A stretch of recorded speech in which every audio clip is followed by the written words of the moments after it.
Well, today on Chuckin Dirt, I'm giving a little presentation for a historical society in a little town called Whitman. This would be the town that I grew up in, and I have done some detecting here. So I'm going to give a little speech and take a lot of questions and answers, and I've brought a lot of my finds, laid them out. I'm not going to be shooting the crowd, obviously, none of them agreed to be in the video. But do a quick pan over the table so you can see what I brought. Okay, well, obviously we got the detectors, and we got our pinpointer. Then we've got a display devoted to fashion, cosmetics, and hygiene. You've seen all these things before. I got Doug bottles, coins and tokens, LARPA treasure, my George Washington inaugural button, militaria, lots of ammo and military buttons, arts and artisanry, lots of harmonica reeds, thimbles, a sewing bird, my big collection of spoons, my fire department stuff from the 1870s, horse-related stuff, miscellaneous items, stuff from the shoddy mill site, and a few more bottles. So I set out 15 chairs, and I kind of thought that was being ambitious because I figured there'd maybe be 2 or 3 people here at most. But believe it or not, it's already like 7 or 8 people, so might actually have some folks. And we're 20 minutes ahead of speech time, so crazy. All right, get back to you. We have 14 people. I was not expecting 14 people. I was expecting maybe 4. So, palpitations. Right. I have like about 8 minutes of prepared remarks, and I'm sure there'll be things that I'm not covering. Just ask questions. Okay. Good afternoon. My name is Chuck Segelin. I grew up here in Whitman, and today I am a metal detectorist that hunts in various places around Massachusetts. I'd like to begin by expressing my thanks to Marie Fleming Layler and the Whitman Historical Society for inviting me here to speak today. Commission, yeah. There's a difference. Sorry. And the Whitman Public Library for providing a venue. Now, if you've seen my YouTube channel, Chuckin Dirt, you already have an idea of what I do. But before I dig into that, pun intended, let's talk about why I do it.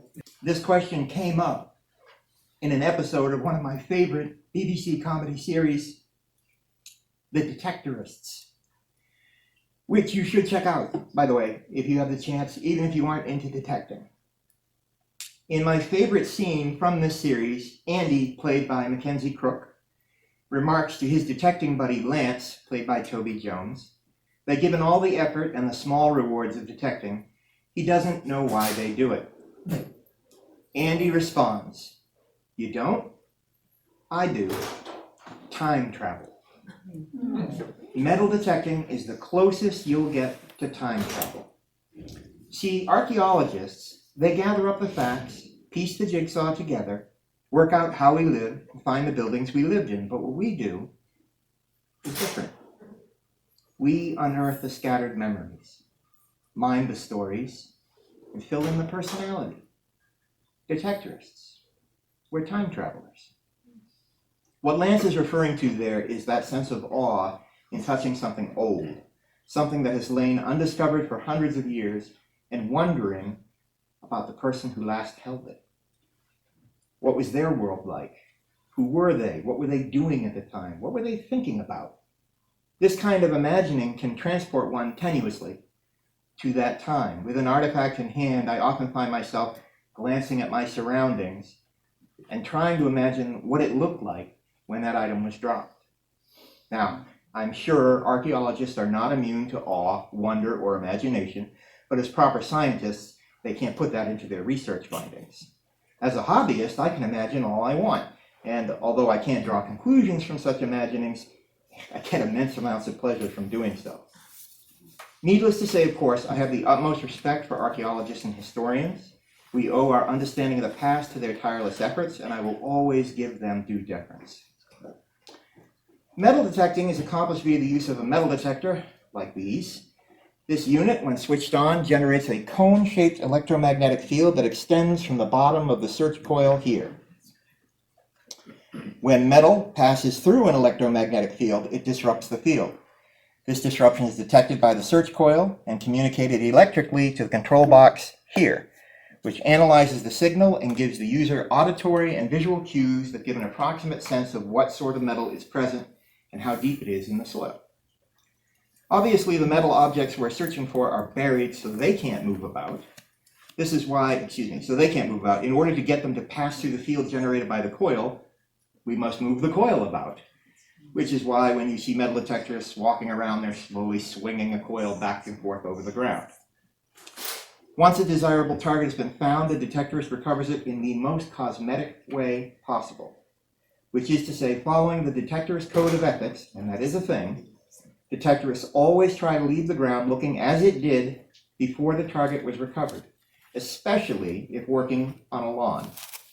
A good detectorist will pay careful attention to the various factors that can cause stress to a lawn and make a calculated decision as to when a particular lawn can be hunted, if ever. The detectorist code prohibits hunting in protected sites, archaeological digs, cemeteries, or any private property without permission, and requires familiarity with local, state, and federal ordinances before detecting in public areas such as parks, beaches, and schoolyards. The hobby is sometimes uncharitably referred to as treasure hunting, which is amusing considering how little of real monetary value a detectorist will uncover. This is not a sport where you can make much money unless you detect on public beaches, hunting specifically for dropped jewelry. And even then, there is a lot of competition to recover such items. For the average detectorist, on a typical day, you'll come home with maybe $1 and change and a few interesting artifacts. Nothing you can retire on, but it is rare to find a hobby where you come home with more money than you had when you left. Of course, we all salivate at the idea of discovering a hoard of old coins or a giant gold nugget, but if that's what you're in it for, you're in for a lot of disappointment. No, this is a sport that primarily gets you outside in beautiful locations, gives you the opportunity to meet people, and can put in your hand something that has been untouched for hundreds of years. You get to be the first. Something you can ponder and wonder about, something like this ring. Called a buckle ring, this piece of Victorian-era jewelry dates to the 1880s. It is made of brass, and at some point in the late 1800s, the last person to wear it dropped it. Over the years, it sank into the soil and waited. Thick brambles grew over it as the decades slipped by. At some point, the ring's owner passed away. World wars came and went. My grandparents were born. My parents were born. The ring waited. At some point, the children of the ring's owner passed away. More wars came and went. My parents were married, settled here in Whitman. I was born. The ring waited. I grew up, got married, had a child of my own. By this time, the grandchildren of the ring's owner had likely passed away. My father passed away in 2007. In 2014, I took up the hobby of metal detecting, and the ring waited as my daughter reached adulthood. In 2018, the landowner where this ring was waiting cut down the brambles that had grown over it and granted me permission to hunt in that area. And finally, on September 11th, 2018, I found this ring. It passed from the hand of its owner, a person who lived in the Victorian era, to my hand. It had waited for me all those years. It was bent, corroded, had lost some of its garnets. A jeweler friend of mine restored it for me, buffing it, gold plating it, replacing the missing stones. I will always treasure this ring, and I will pass it on to my daughter when I pass away. Perhaps someday it will be lost again, but I'm grateful to be part of its journey through time. And I can't think of any better reason to get out there and swing my coil. There's history right under our feet, and we're part of it. We're living it every day. I love this hobby. I brought a number of displays of finds that I made. Folks are welcome to look at them, and I'll be happy to answer any questions you have. And you're all welcome to look at the Victorian buckle ring. Beautifully restored by my friend Nancy Janalunas at jansjewels.com. That's my presentation. Yes. Chuck, a lot of people watch The Curse of Oak Island. Oh boy. And he uses a metal detector. Mm-hmm. He uses both the larger and the smaller one you brought. Do they really make those noises? Sure. And you can tell from the tone? Well, this is a pinpointer. Okay. Generally, this is in the second stage of detecting when you're detecting for targets. In the first stage, you're going to be using something like this. Okay. Now, this has a display screen on it. Okay. And when it detects metal, it gives off a tone. Based on the kind of metal, it gives off different tones. Okay. So things like iron, you'll get a very low, grunty tone. Things like tinfoil, you get a higher tone, but still pretty low. Things like nickel or gold, you get what we call a mid-tone. And things like silver or aluminum, highly conductive things, you get a high tone. Okay. So you have an auditory tone. And then it further refines that tone by giving you what we call VDI numbers. VDI is a very important sounding term which just means visual data indicator.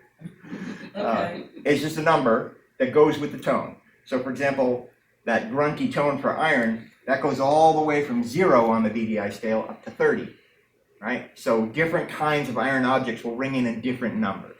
And in addition to that, there's a depth display. That's what I wanted. So it gives you a sense of depth and it gives you a sense of the type of metal, and then it's up to you to decide if you're going to dig it. Okay. But this coil, well, this is actually a relatively small coil, which is why I like it. But this coil here is about 8 inches long and 5 inches wide, so that's still a big area of dirt, especially if you're looking for something that has turned brown over the last 100 years and looks exactly like the soil it's in. Yeah. So that's why you would end up using the pinpointer. So generally, this first, you get your plug open, then this. And then you're in there just trying to zero in on exactly where the target is. This will only respond from a couple of inches away. Okay. The pinpointer is only when you're really getting close. Ah. And the closer it gets, the more rapidly it beeps. It also gives off a vibration. Yes, they really do make those tones. I could turn this on, but I suspect with all these lights and things in here, you might get a lot more tones than you bargained for. Oh boy. There's all kinds of stuff here, so you're hearing a mix of high tones, mid tones, and low tones. And there's aluminum up there, and nails under my feet. Generally, we don't turn them on inside for that very reason. It's a bit of a cacophony. So, any other questions? Did you say how deep does it go? It depends on soil conditions and coil size. Generally speaking, the bigger the diameter on the coil, this part of the detector, the deeper it goes. So sometimes you'll see guys out there with one of those CTX 3030 $3,000 detectors with a coil that's like 19 inches long by 11 inches wide. They'll get some depth. Coils like these, if the ground's really wet, you might get 11 inches. If the ground's dry, maybe you only get 6 or 7. But it also depends on how big the object is. The bigger the object, the bigger the signal it gets back. Right? So if it's a beady little piece of buckshot like this, it's going to get back a very small signal. So for that, you might only get 3 inches of depth. That's a piece of buckshot. But if it's the rim from a truck, you're going to hear it from 3 feet away. It's gigantic, you know. So there is a little. There are heuristics involved. There's a bit of an art to it. It's not precise. And these will sometimes tell you, that is junk, don't dig it. And it turns out to be something amazing. Or that sounds amazing, dig it, and it turns out to be junk. Actually, that's usually what happens. Usually you dig a lot of junk. And if you want to find really great things, that they say, they being detectorists collectively, dig everything. Beeps, dig it. And that's fine for the younger guys. I have 50-year-old knees and a 50-year-old back, and my knuckles are probably 60 years old from the way they feel. I have to pick and choose. So, you know, a person who's a little older may want to pick and choose a little. So. What are some of the neat items that you found locally? Oh boy. I found in this hobby, I guarantee you will find things that excite you, things that make you wonder, things you'll dig up and go, what on earth is it doing here? Then you'll find things that make you sad. You'll find things that make you angry. You'll find things that frighten you. A couple of years ago, there was a big scorch mark on the ground next to the basketball court. I said, oh, someone had a fire in the park. Put my detector over it, strong signal, dust the soot away, and it's the standard from a Nazi flag. Somebody burned a Nazi flag in the park. Now, if you have a Nazi flag, first of all, why do you have a Nazi flag? But if you do have one, burning is probably a great idea. But it was free. You don't expect to see that swastika staring out at you. That's an example of something scary that I found. Now I'll tell you about something sad I found once. This was a couple of years back. There's a beautiful old park down the street from my house up in Pittsburgh. It goes back to the late 1800s. It was way out in the middle of the woods, out in the middle of nowhere, but there were a lot of flat rocks, which were great places for people to sit. And I got a signal under a rock that was 6 inches thick. And I was like, that's weird. Must be something big under there. And I was able to get my hand under there and pulled out a case full of hypodermic needles from the 1920s. Wow. Now, this would have been something that a junkie from the 1920s, someone maybe hooked on laudanum or something they were using back then, was using, to get their high. That made me really sad. I ended up throwing those away. They were a historic item, but I didn't like thinking about someone doing that to themselves. I ended up getting rid of them. Besides, I felt like I would have a hard time explaining why I had them if anyone ever asked. So, yeah. The coolest things that I found here about, wow, geez. Well, I dug this draped bust large cent here just this past summer. A beautiful coin, dates 1798. And that would be the oldest American coin that I've ever recovered. As you know, or I assume you know, in colonial times, we were pretty much using British and French currency, Spanish currency if you wanted silver. But then, as we started to become a country in the 1770s, 1780s, 1790s, we started making state currency. So there are copper coins from Connecticut, Vermont, Massachusetts, the infamous pine tree shilling. And then in the 1790s, our first official federal currency started to be produced. And what was the very first? I can't remember what the very first one is, but like the second or third one, late 1790s, was the draped bust coinage. Draped bust cent and half cent. We had a very short life. We stopped making draped bust cents in the early 1800s, like 1807. So only about 10 years we made that design, and then we switched to a new design.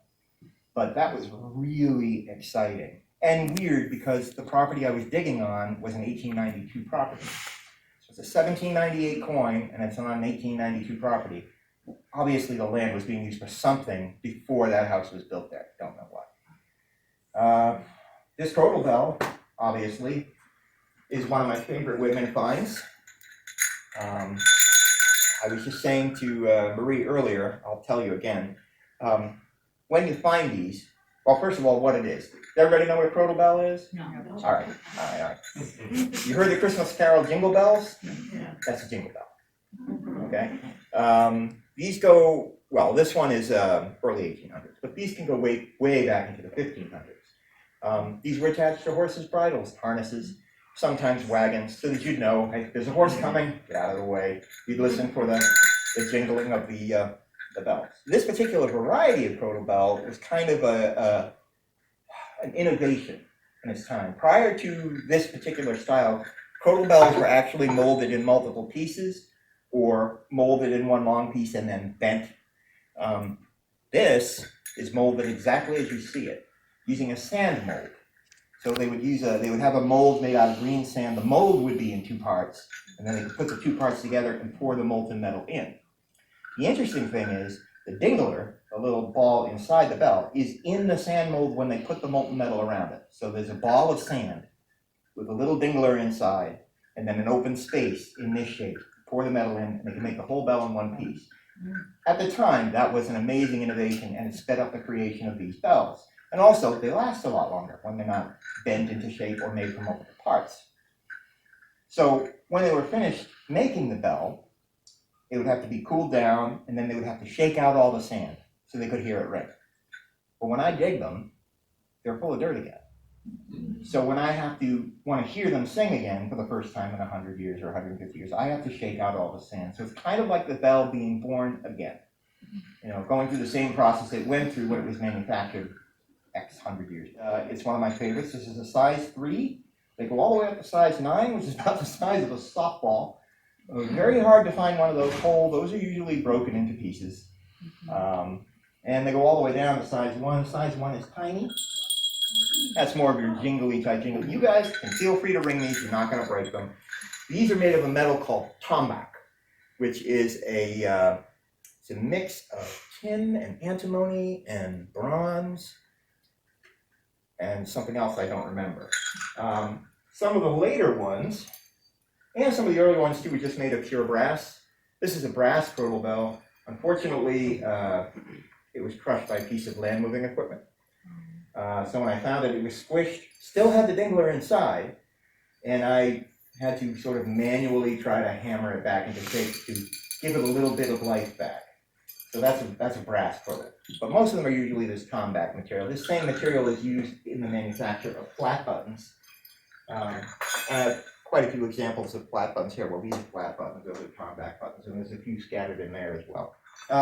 Questions? So when you find something, is it so corroded that you have to do something to it before you can figure out what it is, and how do you figure that out? Well, it depends on what it is, for starters. Some things come out of the ground looking amazingly good. For example, items made of silver, like these silver coins, they pretty much come out of the ground looking like this. Usually, silver coins come out of the ground nice and shiny. And in fact, shiny is a sort of a detector's keyword. It's code word. Someone says, hey, I've got some shiny. It means they dug up a piece of silver or maybe a piece of gold, but usually silver. So I don't know what it is about silver. I guess it's non-reactive. Yes, most other things do corrode. Bronze turns green, brass turns green, copper turns blue-green, lead turns white. But usually with just a simple toothbrush, you can identify the item. And then depending on what it's made of and what conditions, and there's limitations as to how much cleaning you can do without really damaging the item. Some items you can work pretty hard on. Usually detectorists will carry a small bottle, a spray bottle of water, that's mostly for silver, and toothpicks, and that's mostly for copper and bronze. Just a little scraping, with a nice wood toothpick is not going to do too much damage to the surface, but it will allow you to get the corrosion off. This 2-cent piece here was horrible when I got it, but as soon as I started scraping it with a toothpick, all that corrosion came off, revealing this gorgeous deep emerald green patina that coins from that particular era tend to get. The late 1800s, the copper coins from that era, oh, they look beautiful. I mean, they're unrealistically green. You wouldn't expect them to look like that. That's like Lincoln green, like Robin Hood green kind of stuff. Some items are a real mystery. You dig them up and you're like, what is this thing? And, sometimes you never find out. Usually what you do is you go online and you go on forums that are frequented by other detectives. People have been doing this since the 70s, and there are a lot of historians on those forums. There are guys on there, or guys and gals, who have an amazing array of knowledge. People who have forgotten more about buttons than I'll ever know, and boy, it's just wonderful, this modern technology we have, because you can upload a picture and say, what is this? And the guy goes, oh yeah, that's a faux shoe buckle. It's not a real shoe buckle. It was not functional. It was just designed to make a lady's shoes look fancy. And this would come from the 1890s to 1920s. You can pin it down to you, and sometimes he can even tell you who manufactured it. I did dig a faux shoe buckle. Sometimes it's really bent, destroyed. Sometimes it's partial. Sometimes you never know. I have an array of items here that I do not know what they are, but they're beautiful. I mean, they have fancy on them. I don't know what that is. It's all covered with flowers. It looks like the edge of a picture frame, maybe. Sometimes you just have to wonder. I love that part. I love not knowing. It's so much more interesting than knowing everything. You have a question? I was just curious about the amount of spoons that you have. I see coins, but I don't know. Why so many spoons with the forks and knives? You are asking the eternal question. Detectives everywhere are scratching their heads wondering the same thing. And I think I know the answer. Children. Yeah. Okay? You go on a picnic, yeah, you might lose a fork, you might lose a knife. But when the kids want to go out digging and they don't have a shovel, they're not looking for the knives and the forks. And children lose things. So you will find a butt ton of spoons from all different eras. I do have some very old spoons that aren't here because I didn't move them. They're too fragile. They're made of pewter. Back in the very early days, the colonial and pre-colonial era, pewter spoons were very common. Until people realized these things fall apart. Also iron spoons, but of course those rust. And it was only toward the end of the 1700s you start seeing bronze spoons, copper spoons, spoons made of silver, spoons coated with silver, those kinds of spoons. So you'll see all different varieties. But we love digging the pewter ones, because then we know we're holding something really old, something that was on the dinner table in the early 1700s, maybe even the late 1600s. Does that answer your question? You wanted me to show? The fire department stuff. Yeah. Was found here in town. So Marie wanted me to talk to you guys about this. So as you know, Whitman was originally South Abington. It was only incorporated as Whitman in 1875, am I right? Okay. So originally our fire department was the South Abington Fire Department. Some point in the late 1800s, there was a fire. A house there, a very old house, burned down and then was rebuilt on the same foundation. I've hunted that house. I've also hunted the house next door. And in the yard of the house next door, I found all of these buttons marked FD. Now these are two-piece buttons. It means the front and the back are two separate parts. They're made of brass, so that right there means 1800s. Because we just started getting into these brass two-piece buttons in the early 1800s, and we kept using them right up until around the turn of the century, where we started switching to ironback buttons, which are depressing to find because the front looks beautiful because it's brass, and the back is a huge ball of rust. And the metal is so thin that if you try to clean it, it'll just, that's what the front, and no back. So these are late 1800s FD buttons, FD for fire department. I dug these out of the yard. I dug actually 5 of them. The homeowner wanted to keep some, can't blame her. Then I dug this, which I believe to be a helmet plate. And it says, hose number 2, foreman, SAFD, South Abington Fire Department. So, and I believe this fancy stuff here, I think is also from a helmet. I believe it was some grill that went underneath the plate. Guessing, not sure. These smell like smoke. They were scorched when they came out of the ground, so my assumption is that a fireman was fighting perhaps that very fire, his coat caught on fire and he had to take it off. I hope that's all that happened. But that was a really cool find, especially to be able to identify not only that it was a fireman, not only that he's from the South Abington Fire Department, but who he was.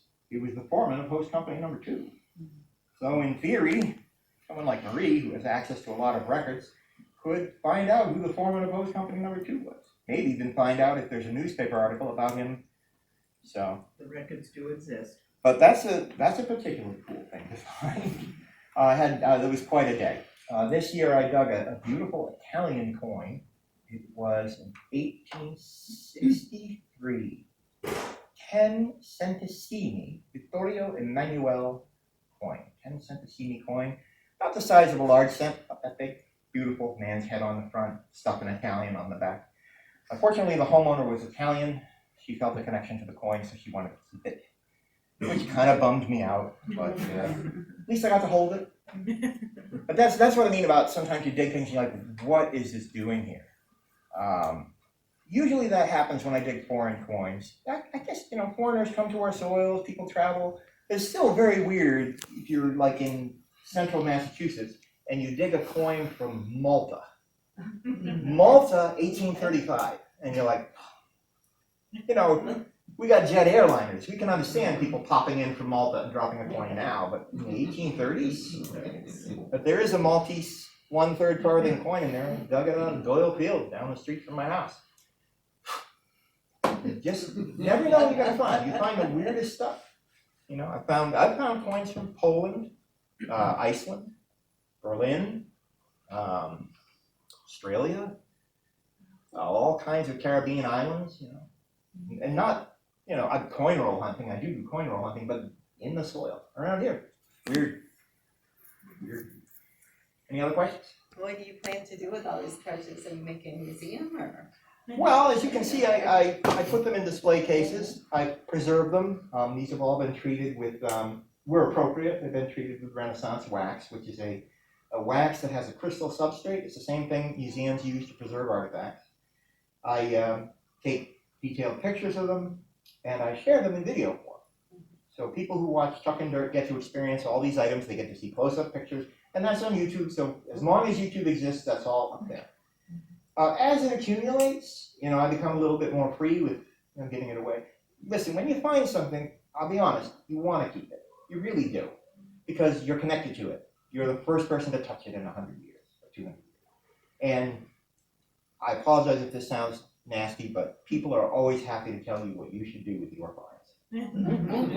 So many people will come to me, oh, you know what you should do that? Yeah, I do. I'm going to keep it. You get a detector, you dig one up, and then you can go do it. But, I have 8 harmonica reeds. How many harmonica reeds do I need? Right? That's plenty. That's plenty of harmonica replays. So now, whenever I dig a harmonica replay, I give it to the homeowner immediately. And harmonica reeds are cool. You get to hold this and think about someone playing, Town Ladies or Susanna or whatever was popular when that particular. Someone held that in their hands and played music for someone. That's an intensely personal item. It connects to someone's art and their expression. When you get to hold it in your hand, it's like holding a fossil or a skeleton and wondering, whose was this? And what were they doing? What were they thinking? What was their world like?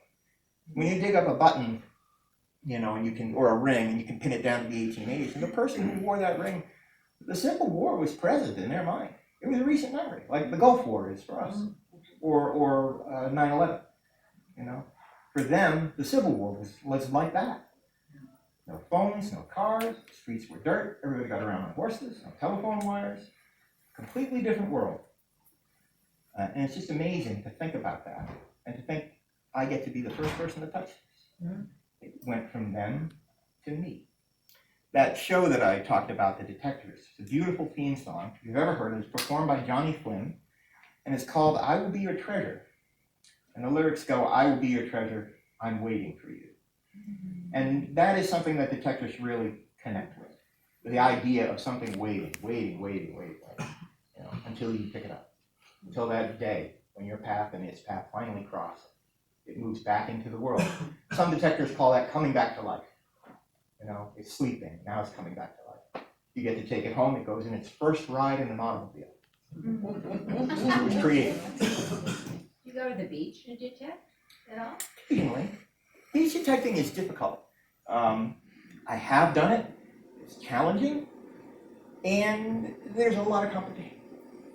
There are guys that are out there, you see them out there, they've got headlamps on. As soon as the sun goes down, they're up and down the beach. And they're looking for jewelry. And it's fun to find gold jewelry and stuff, but it's not really what I'm in it for. I mean, if I found a piece of gold jewelry and it was 300 years old, oh yeah, I would be really excited. But if I found some lady's wedding ring, I'd probably just feel bad that she lost it. So usually if I find a gold ring or something like that, I hopefully, will be able to check in the band and find initials or a phone number. If you have a ring, please engrave your phone number in it, because if you do and I find it, I will call that number. Because the only thing better than finding gold is returning something long lost to someone who lost it.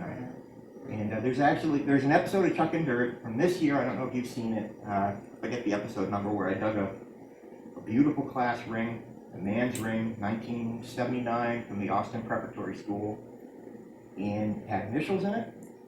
Contacted the school, found the guy who owned it, got back to him. It turned out his house had been robbed 10 years earlier, and he had lost the ring. Oh.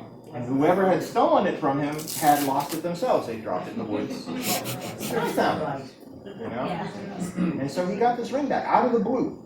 And that was a huge thing for him. He was a major in the Army. He was retired, and he had given up hope of ever seeing it again. I'm not a religious person, but he was intensely religious. Austin Preparatory School is a Catholic school, and he was very devout. So he had prayed for the ring to be returned. And 10 years later, it was. And nothing makes you feel better than doing that. That is the Yeah. hands down, although wondering about these things is amazing, hands down, the best thing is being able to return things to people or their descendants. Can you talk about the LARPer stuff? Sure, That's what it's cool. sure. So I have this little box. It's called my LARPer treasure chest. Does everybody know what LARPers are? No. Matt knows. My nephew, Matt, by the way, he knows. So you've heard of Dungeons and Dragons? Yeah. Dungeons and Dragons is a role-playing game. People sit around a table. Each person is playing a character. And also sitting at the table is the game master or the dungeon master who creates a story for the characters to take part in. It's very imaginative. It's a lot of fun. But you sit around a table. People aren't generally acting. They're just rolling dice and writing things down and telling the game master and the other players, this is what my character is going to do. LARPing is that on steroids. These people dress up as knights or princesses. They do sword play, and they rent out large venues like campgrounds or big athletic fields. And LARPers, in addition to having costumes all covered with faux jewelry, also mint their own coins. I mean, they usually do medieval kind of stuff or steampunk kind of stuff, so they want these coins that represent, their particular game, and then they'll distribute the coins to the other LARPers, and then you compete for coins, you use currency to buy things from other LARPers. Well, they drop them all over the place. Their costumes are handmade, they're not made from a pattern, and so they lose coins everywhere. So I started digging these things, and I was like, what on earth is this? Some of them are quite beautiful. They put a lot of thought into them. Squid on them and Greek lettering or things in Spanish, and they're all different sizes and all different styles. And I just started digging all this stuff, also all this cheap jewelry that the LARPers were wearing and all these weird coins, and it just piled up and piled up and piled up. So now I have a treasure chest full of LARPer coins. So someday I just imagine maybe I could drop in on one of these games and just be an instant billionaire and just walk in and buy the town. I got all the coins, So, anyway, yeah, that's the LARPer stuff. So, any other questions? Do you find much that's military? I find a lot of military stuff. Military and hunting related. So you'll dig a lot of like this military display case has an artillery shell fuse plug in it. Up in this is Civil War artillery shell. Up in Pittsburgh, there was a company called the Sawyer Company that operated in the mid-1800s, and they made artillery shells that were then used by the Union troops down south when they were fighting down south. And so, of course, they had to test the shells. So, in and around Pittsburgh, you can sometimes find bits of artillery shells. That's what that is. I find all kinds of uniform buttons, all kinds of musket balls, also bullets, old style bullets. And if you're really lucky, you might find a sword or a musket. Those are very hard to find. I don't know how much time you guys spend on YouTube. There's a wonderful YouTuber, his name is Bo Whitman. He goes by the name Aquachigger. He operates out of North Carolina. And he does river hunting. So he'll take a submersible detector like this. This is submersible. And he will research where battles took place and then find rivers where battles took place, because people have scoured the land, but the river, cannonballs, artillery shells, bullets, and sometimes when a soldier was trying to run away from battle, throw their musket at the wall. So if someone caught them, they'd be like, no, I'm a civilian, I'm not a soldier. Sometimes you find a whole musket. He's actually dug several. He has stacks of Civil War artillery shells this high in his yard. And he's a real fun guy to watch. You might want to check. He's the reason I got into this hobby. One of his videos really tweeted me on it. He was looking at it like, I want to do that. So I didn't realize it was private property. usually you want to dig on private property. Parks are great, but this is kind of interesting. Back in the mid-'60s, something happened to American coins. A lot of you may know this. Before 1965, most American coins, shiny ones, were made with real silver. Quarters, half dollars, dimes were silver. for a brief period, nickels had silver in them just during World War II. Back to time immemorial, when we started making coins of that variety. And then in the 60s, the value of silver became too expensive, so we started making coins cupro-nickel, copper core, nickel coating, or a mix of nickel and copper. So a lot of people were like, well, I'm gonna keep the silver ones, those are the ones that are actually worth something. So people started hoarding. So that's the mid-60s. So fresh on the heels of that, in the 70s, metal detecting comes to the public. The military had been using it. Now it's a public thing.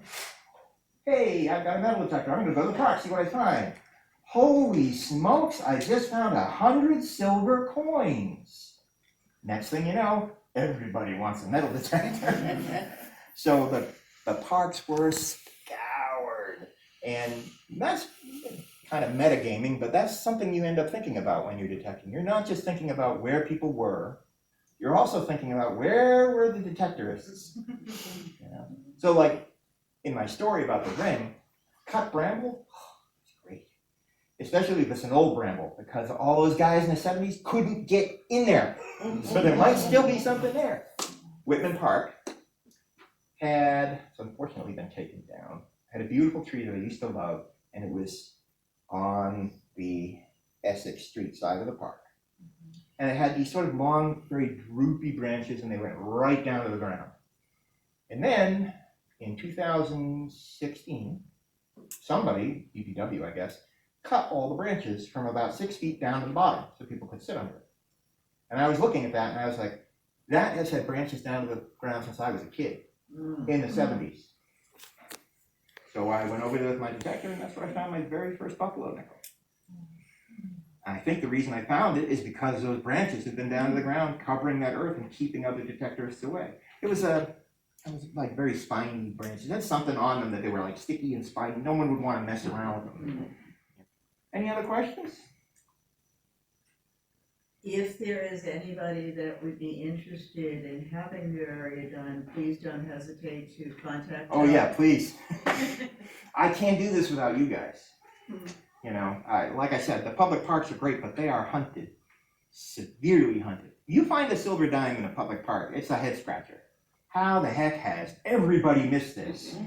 Detectors say that there's no such thing as hunted out ground, and I believe it. I have found amazing things in ground that has been hit hard. But yeah, I can't do it without you guys. So, because private property is the best, especially if it's private property that wasn't hunted in the 70s. All around here, there are old houses. I know there's history there.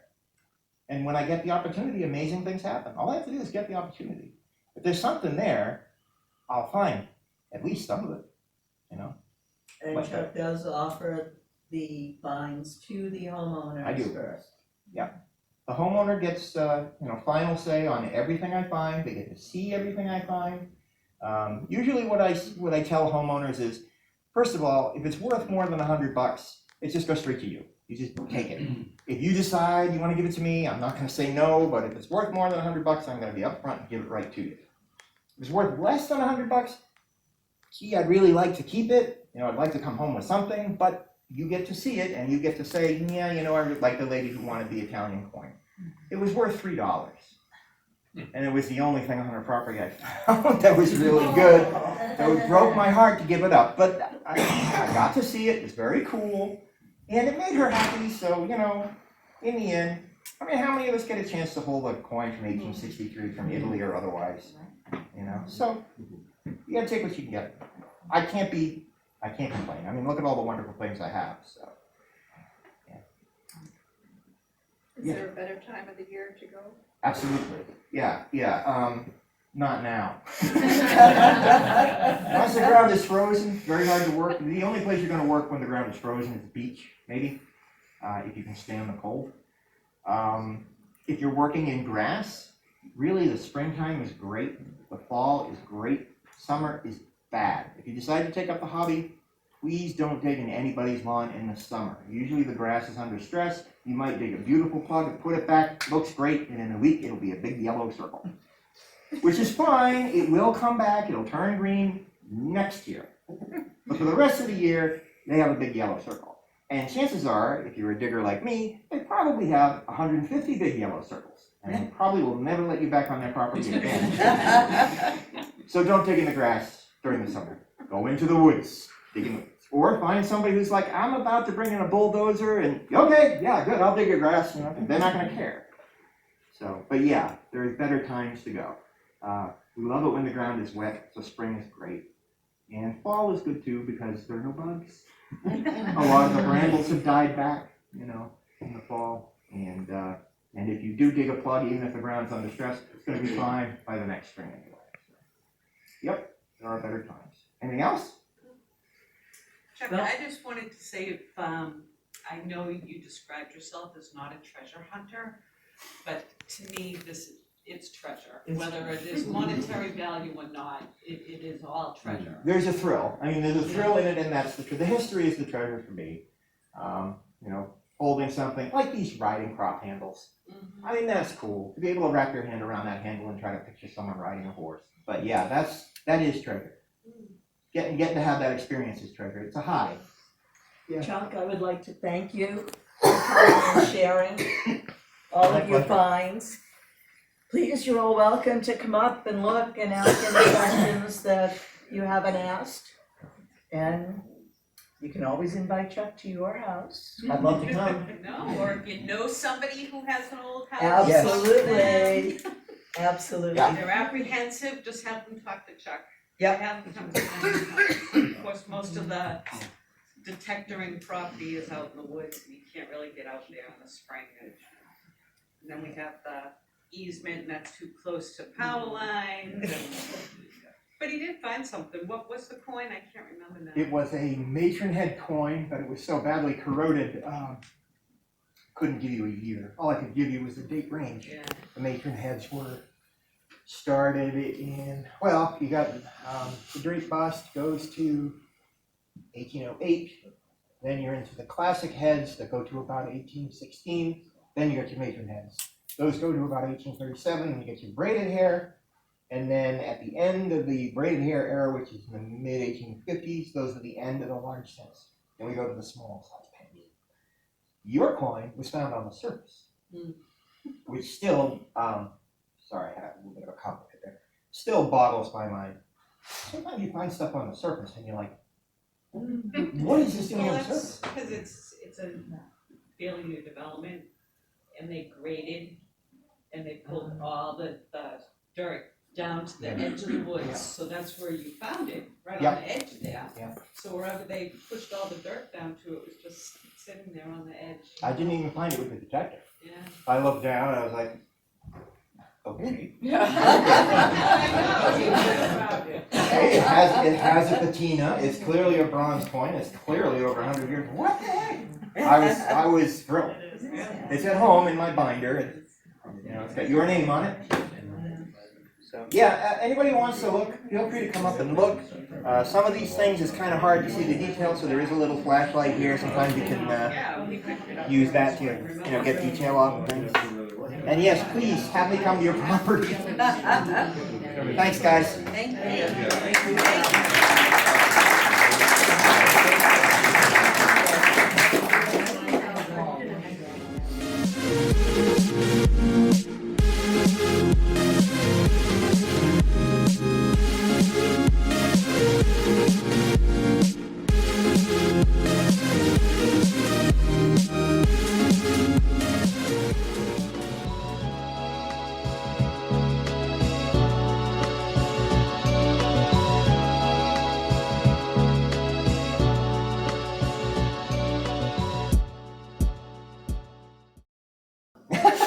Sure.